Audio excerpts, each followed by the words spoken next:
नमस्कार। मेरे चैनल पर आप सभी को बहुत बहुत स्वागत है। आज मैं एक हिंदी कहानी लेकर के आई हूँ, त्याग ही प्रभु की सच्ची भक्ति।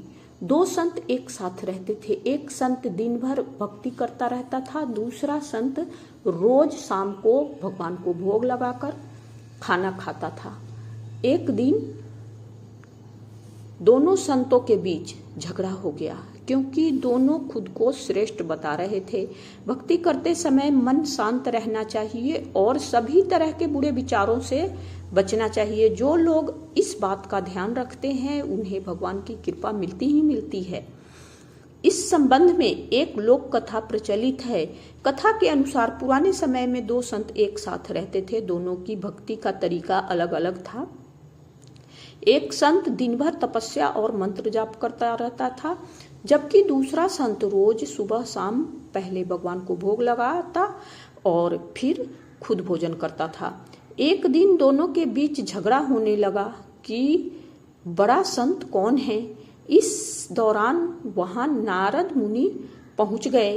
नारद ने दोनों संतों के से पूछा कि किस बात के लिए लड़ाई कर रहे हो।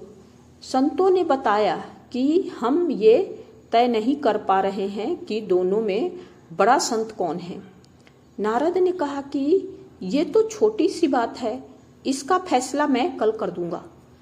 अगले दिन नारद मुनि ने मंदिरों में दोनों संतों के जगह के पास हीरे की एक एक अंगूठी रख दी। पहले तप करने वाला संत वहां पहुंचा। उसने एक अंगूठी देखी और चुपचाप उसे अपने आसन के नीचे छिपाकर मंत्र जाप करने लगा। कुछ देर में दूसरा संत भगवान को भोग लगाने पहुंचा। उसने भी हीरे की अंगूठी देखी, लेकिन उसने अंगूठी की ओर ध्यान नहीं दिया। भगवान को भोग लगाया और खाना खाने लगा। उसने अंगूठी नहीं उठाई। उसके मन में लालच नहीं जागा, क्योंकि उसे भरोसा था कि भगवान रोज उसके लिए खाने की व्यवस्था जरूर करेंगे। कुछ देर बाद वहां नारद जी आ गए।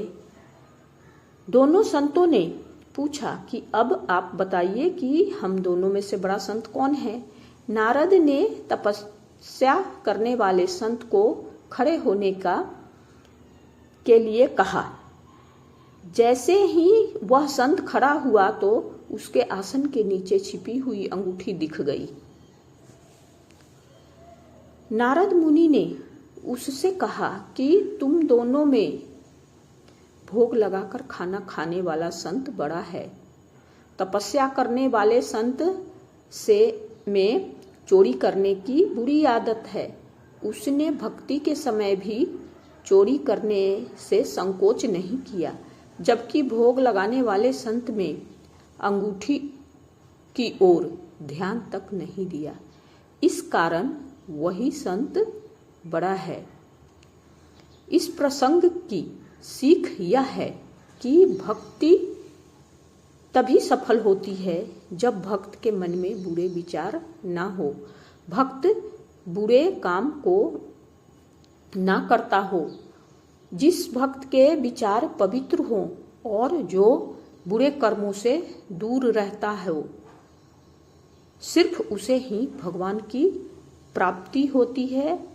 और कहानी ये तो कहानी थी, लेकिन सच्चाई भी यही है कि भक्ति अगर आप करते हैं तो बुरे कर्मों से जितना हो सके दूर रहना चाहिए, क्योंकि बुरा देखने से भी बुरा होता है, बुरा सुनने से भी बुरा होता है, और बुरा करना तो उसका परिणाम तो बुरा होना ही होना है।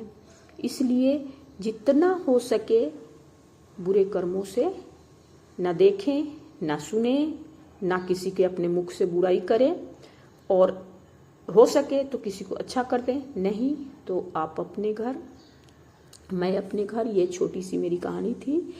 धन्यवाद।